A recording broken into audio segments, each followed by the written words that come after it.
அங்கே வணக்கம் 10 தடவையெல்லாம் போட்டால் வர இல்லை. பத்மினி அவர்களுக்கும் வணக்கம். என்ன கதைக்கிறது விளங்கல பத்மினி அவர்களே. சீவகங்கை குளத்தருவி. நான் பத்மினிக்கு அப்புறம் நான் மியூட் பண்ணிருக்காதுன்னா சின்னஞ்சிறு கிளி போல.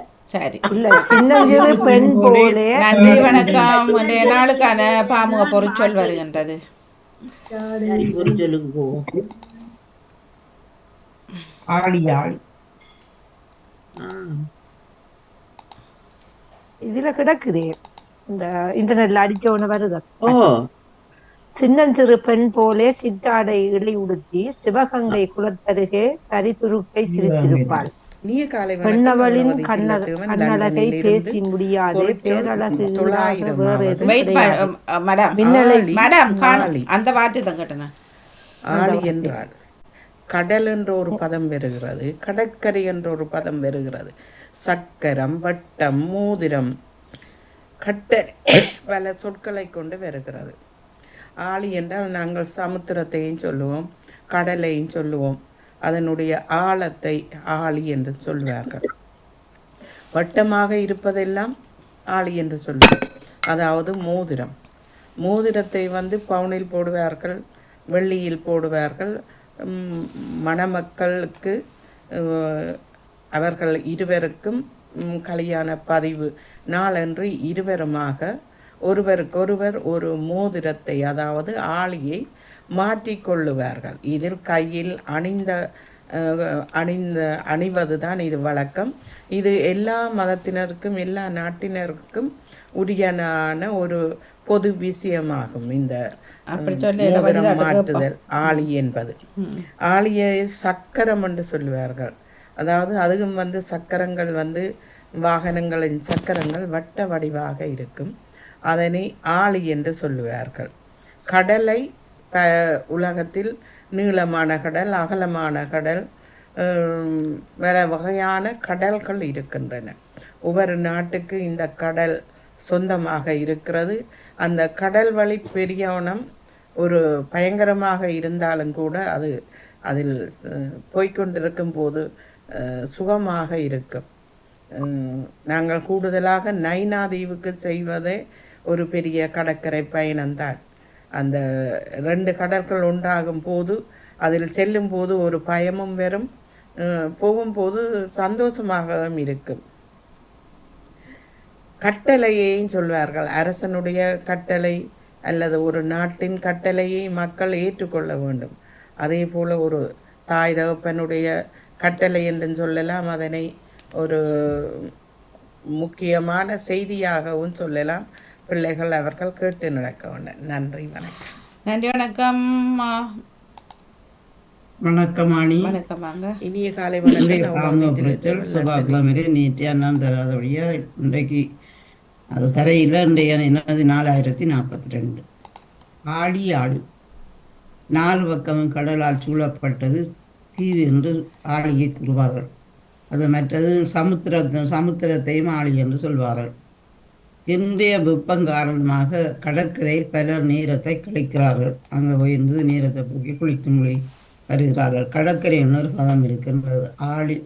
பூமி உருளை வடிவமாக வட்டமாக அமைந்துள்ளது. உருளை என்று ஒரு பதம் இருக்கின்றது, வட்டம் என்று ஒரு பதம் இருக்கின்றது.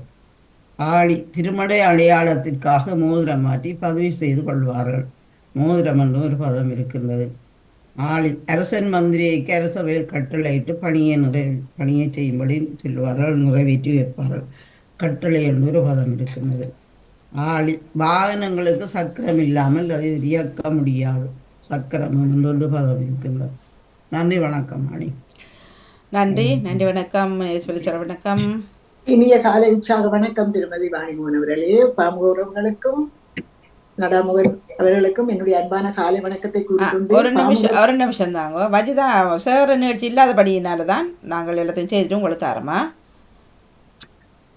பொறிச்சொல் தினக்கவி மற்றும் பிள்ளைகள நிகழ்ச்சி முடிய வச்சுதான் வேறு சேர இல்லாதபடினால நீங்கள் பின்னாடி உங்களோட நேரத்துக்கு செய்யலாம். நன்றி. எனக்கு ஒரு அரை மணித்தியாலம் தாங்க, நாங்கள் ஏதாவது தலைப்படுத்தி பேசுவோம் பின்னாடியா பார்ப்போம். ஓகே, நேரம் இருந்தால் சரியா இருக்கு நேர் சொல்லி சொல்லுவாங்க. ஆமா, பாமுக பொறிச்சொல் இன்று ஆழி ஆழி, என்னுடைய ஆழி இன்று 1086 ஆழி.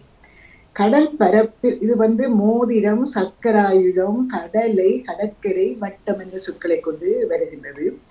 கடல் கடல் உலக பரப்பில் 71% கடலால் சூழப்பட்டிருக்கிறது என்று கணிக்கப்பட்டிருக்கிறது. கடற்கரை மணலில் விளையாடி அலைகளில் நனைந்த மகிழ்ந்த ஞாபகம் என்றும் உண்டு. நமது இலங்கை தீவு கூட நாற்புறமும் ஆளிகளால் சூழப்பட்ட அழகான ஒரு நாடு. மற்றது அரசனின் ஆணை சக்கரம் என்று சொல்லப்படுகிறது. நான் அதை நினைக்கிறேன், ஆளி என்று சொல்றது முத்திரை மோதிரம் என்று நான் நினைக்கிறேன். அதை அரசனின் ஆணை சக்கரம் என்று இருக்கிறது. முத்திரை மோதிரமாக இருக்கலாமோ என்று எனக்கு ஒரு நினைப்பு வந்தது. சக்கரம் மற்றது மோதிரம் என்பது ஆளி எனப்படுகிறது. கனையாளி இங்கே மணவாளன் அங்கே, இல்லாமல் நானும் உயிர் வாழ்வது எங்கே என்று நானும் ஒரு பாடலை பாடிக்கொண்டு இருக்கின்றேன். கனையாளி என்ன சிரிக்கிறீங்க செல்வி? அவரங்க இளங்கலா பாடுங்க. ஆமா, கனையாளி கனையாளி இங்கே மணவாளன் அங்கே, காணாமல் நானும் உயிர் வாழ்வதெங்கே. டிக்கெட்டை போட்டா போகிறீங்க. கண்கள் இரண்டும் என்று உம்மை கண்டு ஏங்குமோ காலவினிமேல் கடவுளே. சரி, பொறிச்சொல்லுக்கு வாங்க, பொறிச்சொல்லுக்குள்ள வாங்க. எனக்கு அது வந்துட்டு அந்த பாட்டு அந்த ஞாபகத்துக்கு வந்தது. சிலர் முகத்தை சுழிக்கிறார்கள். வட்டம் என்பது புள்ளி ஒன்றிலிருந்து ஆரை விட்டம் என்று புள்ளியில் இயங்குவதை வட்டம் என்று சொல்லுகின்றோம். ஒரு புள்ளியை மையத்தில் இட்டு அது வட்டமாக வருவதற்கு ஆரை விட்டம் என்று அது வட்டத்தில் முடிகிறது என்று சொல்லப்படுகிறது. உருண்டை வடிவில் இருப்பது. மற்றது கடலை உட்பட சில விதைகளும் ஆளி விதை என்று சொல்லப்படுகின்றது. ஆளி விதையும் இருக்கின்றது. ஆளி விதை என்ற ஒரு விதையும் இருக்கிறதாம். மற்றது மாற்று மோதிரம். திருமணத்தில் முன்பு நிச்சயதார்த்தத்தின் போது மோதிரங்களை மாற்றுவதும் வழக்கமாக இருக்கின்றது. ஆழிப்பேரலை அவலம் சுனாமி என்ற பெயரில் ஆட்டி வைத்ததை மறக்க முடியாது. நன்றி, வணக்கம். ஆழிப்பேரலையா? நன்றி, வணக்கம். வணக்கம் மணி. எனக்கு ஆழி என்றதில் இதுவரை கடல் சமுத்திரத்தை அறிந்திருந்தேன். நாற்பக்கமாக ஆழி சூழ்ந்த இடமாக இலங்கை இருப்பதால் அது ஒரு அழகான தீவாக கூறப்படுகிறது. அடுத்தது கனையாளி, அதாவது மாட்டு மோதிரம். மாட்டு மோதிரமா இல்ல மொத்தத்துல மோதிரத்துக்கு கனையாளியா? மொத்தத்துல கனையாளி மோதிரம். கனையாளி மொத்த மோதிரம் தான், எல்லாத்தையும் தான் கனையாளி என்று சொல்லுவாங்க. நீங்க இப்ப மாத்து மோதிரம் சொன்னீங்க. பொதுவா மோதிரம் என்பதுக்கான பொதுவா மோதிரம் அதை சொன்னேன். ஆகவே அதை கூறிக்கொண்டு விடப்பெறுகிறேன். எனக்கு இவ்வளவுதான் தெரியும், மற்றவர்கள் கூறுவதை அறிகிறேன். நன்றி, வணக்கம். நன்றி, வணக்கம். இப்ப ஆழிக்கடலில் தேடிய முத்துண்ட மாதிரி இனி தேடுறதுக்கு ஒன்றும் இல்லை, எல்லாம் ஆழி வந்துட்டு. ஆழ்கடல்ல போய் எல்லாத்தையும் தேடி எடுத்து கொண்டு வந்து எல்லாம் வந்துட்டுது. இனி நான் ஆழி பேரடையத்தான் எடுத்து வச்சிருந்தேன், வரையில்லை என்று போட்டு அதையும் அவ கொண்டு வந்துட்டா. சரி, நன்றி. வஜிதா அவர்களது உங்களோட மதத்துல இப்ப மோதிர மாத்திர முறை இருக்கா? இல்ல பாணி, இல்ல, அவர் எல்லா மதம் மட்டும் சொன்னா அதான் கேக்குறேன். கட்டளைக்கும் ஆளி என்று சொல்றதாம். எல்லாம் நானும் சொல்லிக் கொள்ளட்டா பாணி. அக்கா சொன்ன மாதிரி எல்லா இதுகளும் வந்து விட்டது. சில்லு, சக்கரம், கடல், மோதிரம். உலகம் முழுவதும் 3 பில்லியன் மக்கள் வாழ்வாதாரத்துக்காக கடலை நம்பியிருக்கின்றார்கள். அது அந்த கடல் என்று வருகிறது. அடுத்தது ஒரு ஒரு இந்த வாழ்க்கை சக்கரம் ஓடுவதற்கு கணவன் மனைவியும் ஒரு சக்கரமாக போனாதான் அது சரியாக அந்த குழந்தைகளை சரியான பாதையில் கொண்டு போகலாம். வாகனத்துக்கு மட்டும் சக்கரம் முக்கியம் இல்லை. முக்கியமாக இருப்பது போல ஒரு வாழ்க்கைக்கும் கணவன் மனைவி என்ற சக்கரங்கள் தேவை. மோதிரம் என்பது எமது விரல்களை அழகுபடுத்தும் ஒரு பொருளாக இருக்கும்.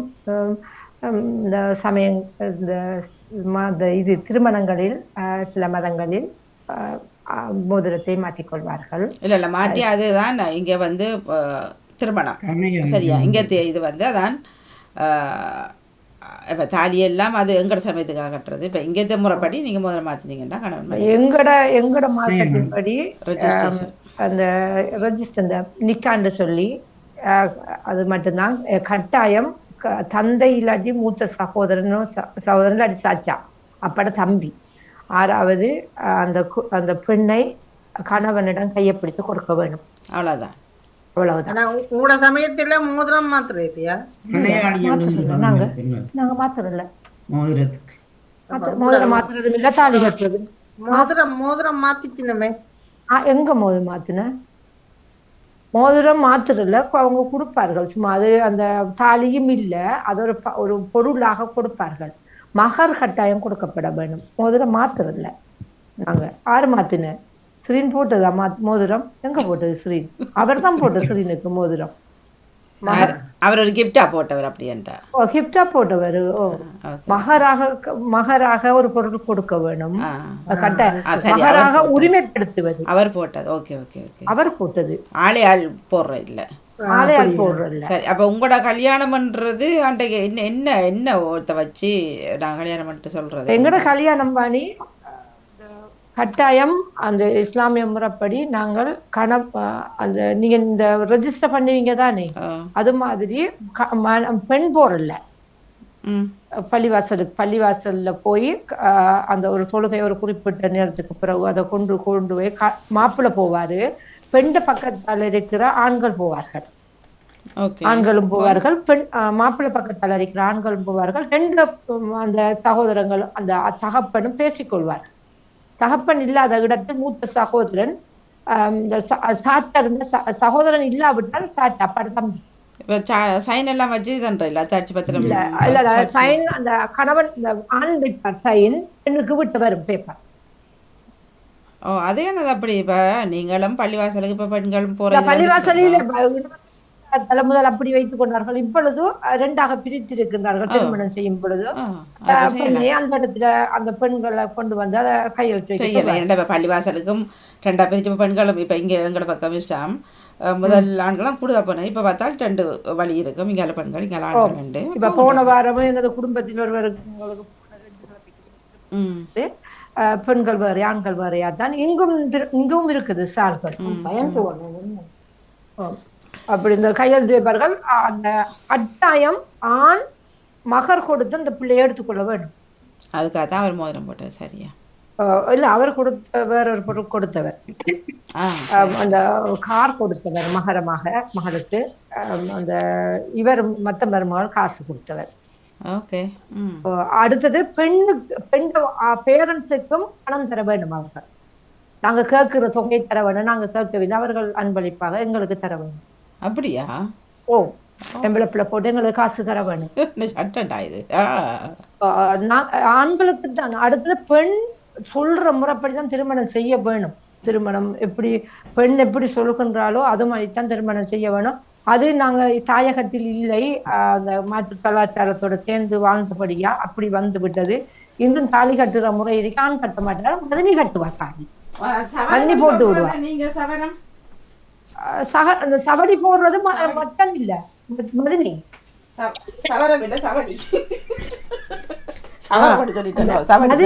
மதினிதான் போடுற. எனக்கு வர்றது மூத்தராத்தான் போட்டு விட்டுவேன்.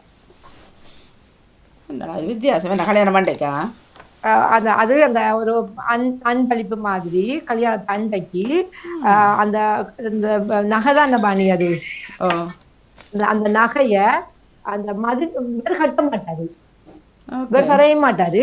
அந்த பெருமதியான அந்த ஒரு பொருள் அது என்ன அரிக்கலும் 1 லட்சம் பணத்தை கொடுத்தாலும் பரவாயில்ல, வசதிக்காரர்கள் நகையா போடுவாங்க. அது வந்து கூட தாலியோ அப்படி ஒன்றுமே இல்லை, ஒரு சும்மா ஒன்றுமே இல்லை. அதை நான் எங்கட மாதிரி வேற அது சவடி என்று பேர் வந்து சவடி தமிழ் இல்லை அப்படின்ட்டா என்ன தெரியும். அந்த அகலமான இந்த பிற மாதிரி இருக்குமோ?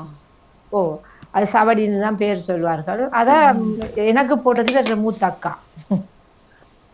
ஓகே, சமயத்தில் ஒரு வித்தியாசங்கள் தானே. சரி, நன்றி. நன்றி. நன்றி, வணக்கம். தினக்கவி வாங்க ஞானசன் அவர்களே. இனிய காலை உற்சாக வணக்கம் கலைவாணி மோகன். அந்த பாகமு உறவுகளுக்கும் எனது தினம் ஒரு பாகமு கவி சுபாக்கிழமையே நேற்று நாள் தரையில் 2007 ஆக்கமாகும். அன்னையின் தியாகம்.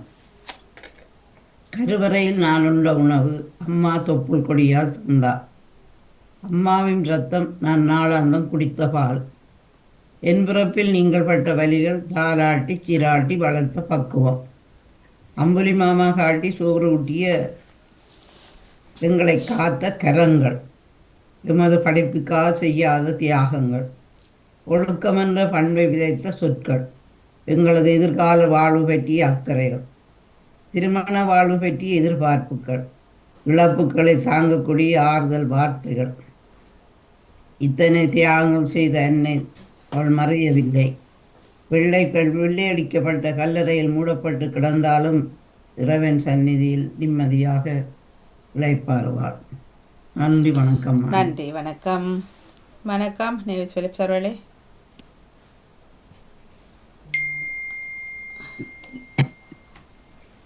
காலை உற்சாக வணக்கம் வாணி. பாமுக உறவுகளுக்கும் திருநடாமுகன் அவர்களுக்கும் அன்பான காலை வணக்கத்தை கூறிக்கொண்டு பாமுக தினக்கவி 438 நெஞ்சிலே அன்பிருந்தாள்.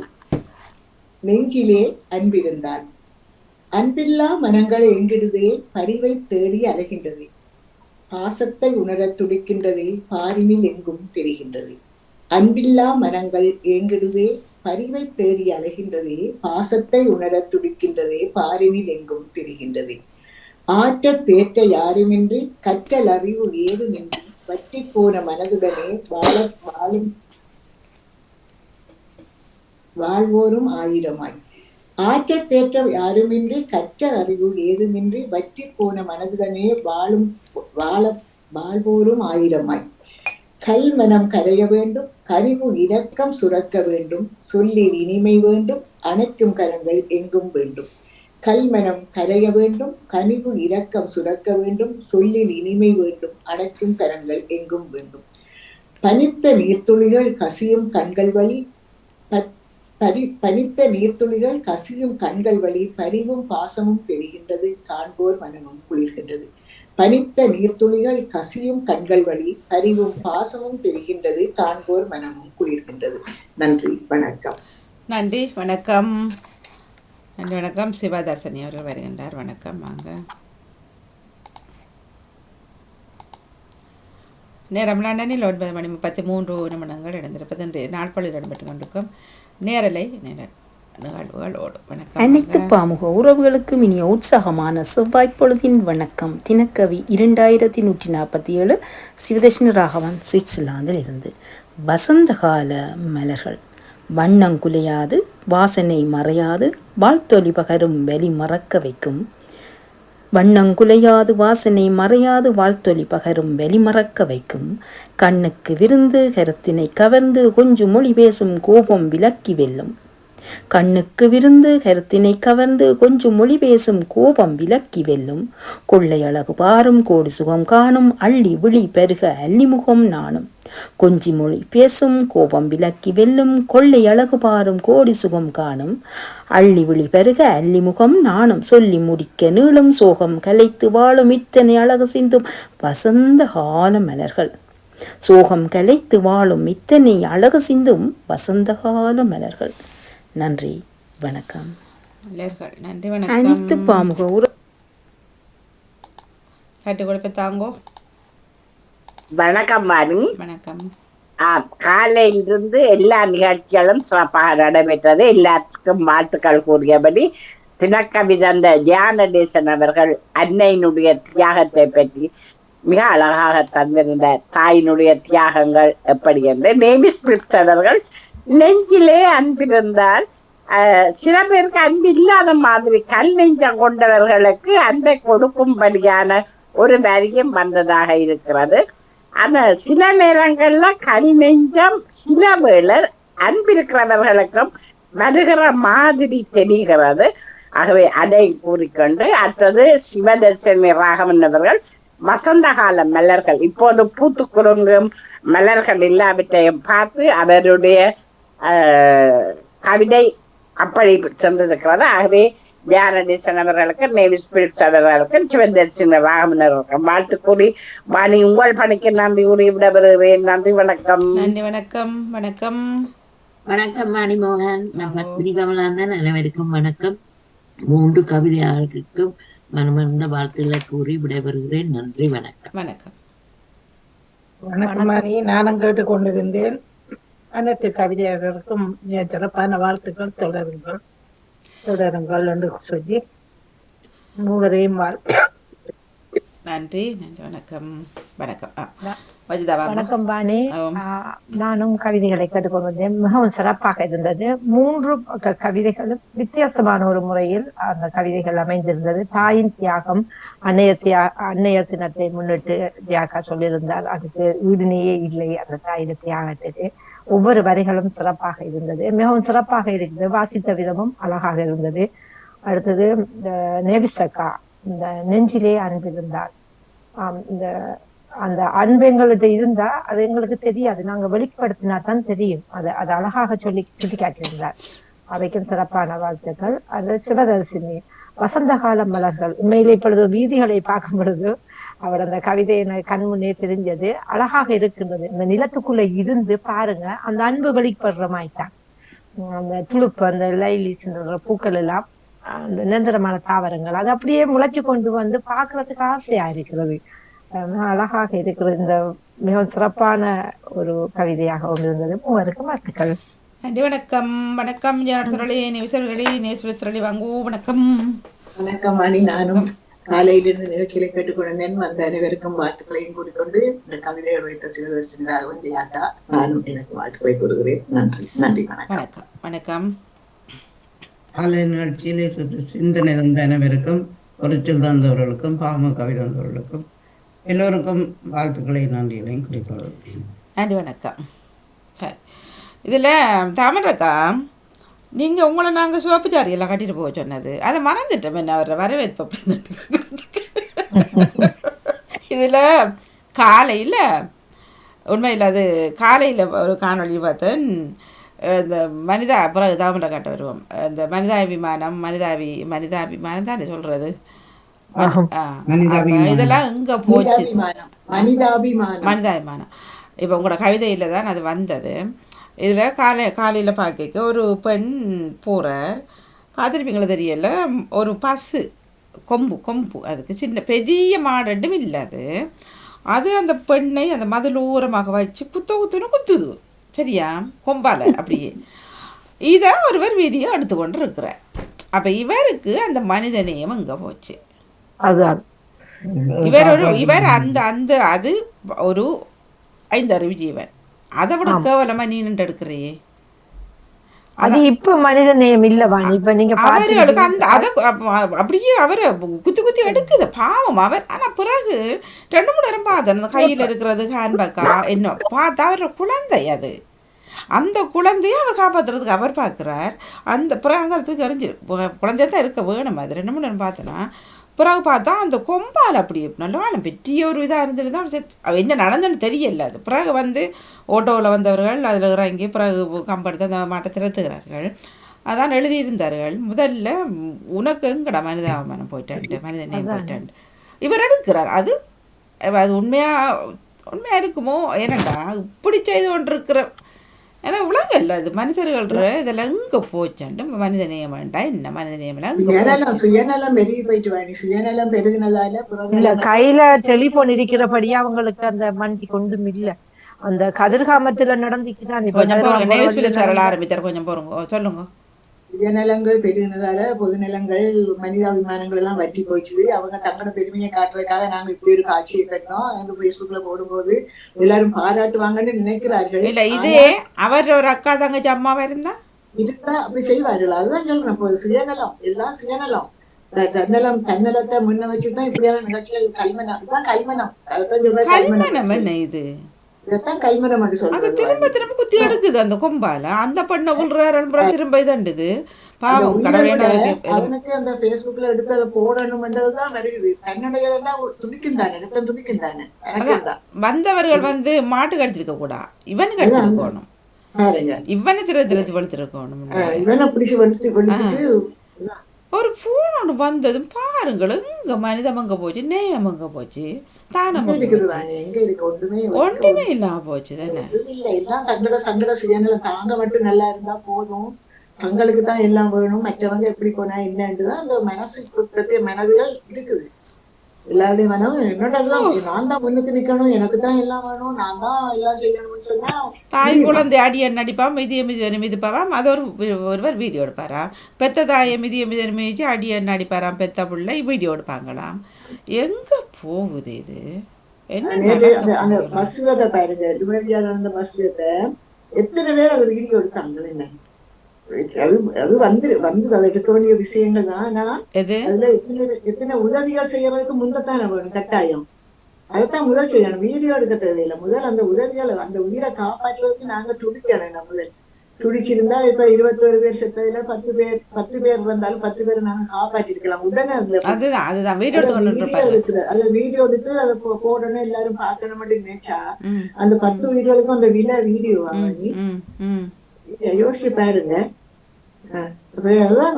அதான் சுயநலம். அந்த தங்கட பெருமையை நிலைநாட்டணும். அதான் உலகத்துல இருக்கிறது தங்கட பெருமை. தாங்க லைக் இப்போ எடுக்கணும். எத்தனை பேர் பார்த்துருக்குறாங்க, அதுக்கு காசு உழைக்கிறதுக்கு. காசு உழைக்கிறதான அது ஒருத்தண்ட உயிரை வச்சு காசு உழைக்குது. யூடியூப்ல போடுறாங்க, யூடியூப்ல போடுறாங்க. அத்தனை பேர் வந்து செய்தி கேட்டோம், இத்தனை பேர் ராத்திரி இவ்வளவு செய்தி நாங்க கேட்ட ராத்திரிக்கு இப்ப அதுக்கு இப்ப கூட வந்திருக்கலாம் எல்லாம் சொல்லும் போது நேரில் பார்க்கிறவர்களுக்கு அவர்களுக்கு அந்த பயங்கள் அதான் பெரிய கவலையா இருந்தது. ராத்திரியும் அந்த செய்தி வந்திருந்தது, பெரிய கவலையா இருந்தது அந்த செய்திகளை பார்க்கும் போது. மக்களுக்கு எல்லாம் இருக்கிறாங்க. என்னது சொல்ல வஜிதா வாங்க. வணக்கம். வணக்கம். அந்த அக்கா சொல்லியிருந்தேன், அதைத்தான் நான் சொல்ல வந்தேன். அந்த பஸ் விபத்திரிக்கு தானே அந்த தூக்குறதை விட அந்த பள்ளத்துல இருந்து வீடியோ எடுக்கிற இளம் பிள்ளை வயசு போனவர்கள் தூக்கி கொண்டிருக்கிறார்கள். அந்த இளம் பிள்ளைகள் வீடியோ எடுத்து கொண்டிருக்கிறார்கள். ஆனா இந்த நாட்டில் வீடியோ எடுக்க முயலாமா? நீ எடுத்தா அதுக்கு பணம் கட்டப்படும். இல்ல எடுக்கிறாங்க, இல்ல தெரியாம எடுக்கிறாங்க. எடுக்க வேண்டாம் சொல்லுவார்கள். அதுல இந்த காவல் அதிகாரிகள் எடுக்க பாவம் இல்ல, எடுக்க இயலாது. இங்க எடுக்காது. விபத்துக்கள், அடுத்த சண்டை பிடிக்கிற காட்சிகள் அதெல்லாம் எடுக்க முடியாது இங்க இந்த நாட்டு சட்டம். சட்டம் சரி, சட்டத்தை மதிக்கிறார்களா கேள்வி. எடுத்து அவங்க எங்கேயாவது நீங்க பப்ளிக் பண்ணுவீங்க தானே, அதை தெரிஞ்சுக்கின்னு சொன்னா அவங்களுக்கு ஃபைன் அது கொடுக்கப்படும். அது கொடுக்கப்படும், தண்டனை கொடுக்கப்படும். இப்ப அதை எடுத்து நாங்க வச்சு கொண்டிருக்கலாம். நீங்க இப்படி பேஸ்புக்லயோ எங்க யாருக்கு ஷேர் பண்ணி அது போனிக்குன்னா பிரச்சனையை உருவாக்கும். அப்படியே நாட்டுக்கு நாட்டு பிடிச்சி செய்யிட்டா இப்படி ஒன்றும் இந்த நாட்டுல செய்ய இயலாது. நாங்க சண்டை பிடிச்சிட்டு பிடிக்கக்குள்ள நல்ல விடயங்கள் எடுக்கலாம், அந்த கொஞ்சம் கஷ்டமான விடயங்கள், விபத்துக்கள் அதெல்லாம் ஒன்றும் வீடியோ பண்ண இயலாது. ஏர்போர்ட்டுக்கே வீடியோ பண்ண இயலாது, தெரியுமா? ஏர்போர்ட்டுக்குள்ள அந்த பிரயாணிகளும் பண்ண இயலாது, ஆக்களை நாங்களும் பண்ண இயலாது. ஆனா பொதுவான விடயத்தை பண்ணலாம். இப்ப பிளைட் பறக்குதுன்னா அதை பண்ணலாம். ஆக்கள் எடுக்க கூடாது, அது சட்டம் தானே. அது சிலருக்கு பிடிக்காமலும் இருக்கும் தாங்க வீடியோல வாரத்துக்கு. அது இல்லாம இப்ப பலர் அதெல்லாம் யோசிக்கிற இல்ல, எடுத்து போட்டு விடுற பப்ளிக்ல. என்ன எங்களுக்கு நாங்க வேலை செய்யறபடி அந்த ரூல்ஸ் எங்களுக்கு தெரியும். அந்த நான் எடுத்தோம்னு சொன்னா அந்த வேறாக்கள் எடுத்து கொண்டு இருந்தா அந்த அதுல நடந்து கொண்டு தெரிவாங்க தானே, அவங்க வந்து சொல்லுவாங்க நீங்க எடுக்க வேணாம்னு சொல்லி போட்டு போவாங்க. அந்த நீங்க பொதுவான விடயத்தை எடுக்கலாம். அத இப்ப கடை சாமான் எடுக்கலாம், கடையில வேலை செய்யற ஆக்கள் எடுக்கிற ஆக்கள் எடுக்கலாம். அது சட்டம் இல்ல. அது நானா இருந்தாலும் சரினா உங்களுக்கும் அந்த அனுமதி இல்ல, பிரயாணிகளுக்கு அனுமதி இல்ல. அது நாங்க தெரியாம செய்கின்றோம் சில விடயங்களை, அதை தெரியாம செய்கின்றோம். செய்யறபடி அதை நீங்க எங்கேயாவது பப்ளிக் பண்ணுனீங்கன்னு சொன்னா, அது தெரிய வந்தீங்கன்னு சொன்னா வழக்குக்கு போகலாம், நீங்க காசு கட்டலாம், அவங்களுக்கு தண்டனை கொடுக்கலாம். அது இந்த நாட்டு சட்டத்துல உண்டு. இந்த நாட்டில நேற்று ஒரு ஆக்சிடென்ட் ஒன்று வந்து நேற்று முகப்புத்தகம் எல்லாம் ஒரே யூடியூப் எல்லாம் வந்து கொண்டுதான் இருந்தது. பயம் இல்ல, அது அந்த அவங்களுக்கு இருக்கு, அவங்களுக்கு அனுமதி இருக்குது. எந்த இடம் என்று தெரியல. வாகனம் பாணி அடிபட்டு வாகனம் எல்லாம் அப்படியே சிதறுண்டு போன மாதிரி இருக்குது. அந்த பொது வழியில இருக்கும் டாய்லெட் இருக்குல்ல, அதே கூட தூக்கி கொண்டு போட்டுது அடிக்க வேறு. அது அவங்களுக்கு அவங்க போட்டு காட்டி கொண்டிருந்தாரு. அக்கா அதுக்கு அவங்களுக்கு அனுமதி இருக்கக்கா. உங்களுக்கு எனக்கு தான் இல்லை, அவங்க அதுக்காக படிச்சு அதுக்கான இந்த ஐடென்டி வச்சு அவங்க போகாது. எப்படி அந்த நிகழ்ச்சியை காட்டுறவங்க ஒரு ஊடகவியலாளர்களுக்கு அவங்க செய்தியை காட்டுத்தானே வேணும். அவங்க செய்தியை பொதுமக்கள் கடத்தணும். செய்யக்கூடாதுன்னு சொல்றீங்க. ஓகே, பொதுமக்கள் தான் செய்யக்கூடாது. பொதுமக்கள் இப்ப செய்ய உங்களுக்கும் எனக்கும் வீடியோ எடுக்கிறதுக்கு அனுமதி இல்ல, அதுக்குள்ள வந்து அதுக்கான ஆட்கள் வந்து அனுமதி இதோடு நடந்தா அவங்க இந்த காட்டுனா அவங்க எடுக்கலாம். ம் ம் ம் அதுதான் சொல்றேன் நான். இப்ப எனக்கும் இல்ல, உங்களுக்கும் இல்ல, பொதுமக்களுக்கு இல்ல, ம் ம் யாருக்கும் இல்ல. அவங்க செய்தி எப்படி அந்த மக்களுக்கு போறது? இப்ப அப்பட்டோட நிகழ்ச்சி நடந்திருந்தா நான் எப்படி தெரிந்து கொள்றது? அது சரியா? அது வெளியால வந்தா தானே தெரியும். அது அவங்களுக்கு அனுமதி இருக்குது, மத்தாக்களுக்கு அனுமதி இல்லைன்னு தான் சொல்றேன். சரியா? நன்றி. நன்றி, வணக்கம். மனிதமில்லை நேயமில்லை போச்சு. நன்றி, வணக்கம். எல்லாம் ஒரே இதா போயிட்டு இன்றைக்கும் பணி காலையில் இன்றைக்கு நேற்று இந்த கண்டியிலிருந்து வந்த யாத்திரையால வந்த பஸ் ஒன்றும் ஒரு பள்ளத்துக்குள்ள விழுந்து அதிலும் 31 பேரு கிட்ட சீரியஸ் ஆகி என்ன தொடர்ந்து வருது. இப்ப கொஞ்ச காலம் இல்லை என்ன இந்த